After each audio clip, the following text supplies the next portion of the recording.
দেখো বন্ধুরা, আজকে তোমাদেরকে দেখাবো এই ঠাকুর পূজার পাতা সিঁদুর যে তৈরি হয় সেটা কি করে তৈরি করতে হয়। প্রথমে এই যে যে মালিকের কাছ থেকে আমরা কাজ আনি সেই মালিক আমাদেরকে এই অনেকগুলো কাগজ দেয় এরকম, আর সিঁদুরও দেয়। আমরা একটা বাটিতে কিছুটা সিঁদুর নিয়ে পরিমাণ মতন সিঁদুর দিয়ে সিঁদুরটাকে এইভাবে মুড়ে নিতে হবে। সামনে আমাকে সিঁদুরটাকে এইভাবে ঠিক মুড়ে নিতে হবে। এটাকে এর ভিতর ঢুকিয়ে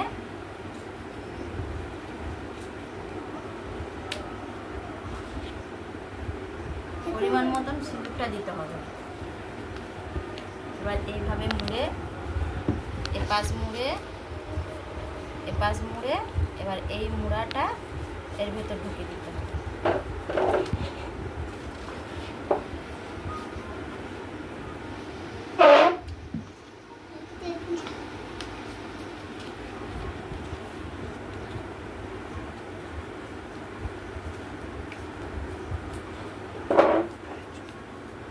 হয়ে গেল এটা পুরিয়া। এবার এই পুরিয়াকে আমরা একটা কিছু কোনো জিনিসের মধ্যে রেখে এই যে কাগজটা, এই যে মোড়া হয় সিঁদুরটা, এই সিঁদুরের কাগজটাও মালিক আমাদেরকেই দেয়। এবার এই কাগজটাকে এই এক ধার ধরে মুড়ে নিতে হবে। একটু মুড়ে নিয়ে এই পুরিয়াটাকে এখানে দিয়ে সমান করে এধার মুড়ে এধার মুড়ে দেখতে হবে যেন লেখাগুলোর নাম মুড়া হয়। চারিদিকে দেখো আমার কোন দিকে লেখা কিন্তু মুড়া হয়নি, লেখাটা যেন নাম মুড়া হয়।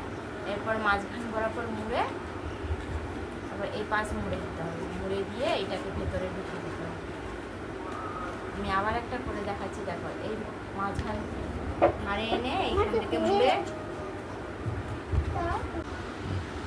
দুপাশ মুড়ে নিতে হবে। দেখো আমার কিন্তু কোনো পাশই মুড়া নেই, আমি এই দুপাশ মুড়ে দিচ্ছি। লেখা কিন্তু কোনো পাশেই আমার মুড়া হয়নি।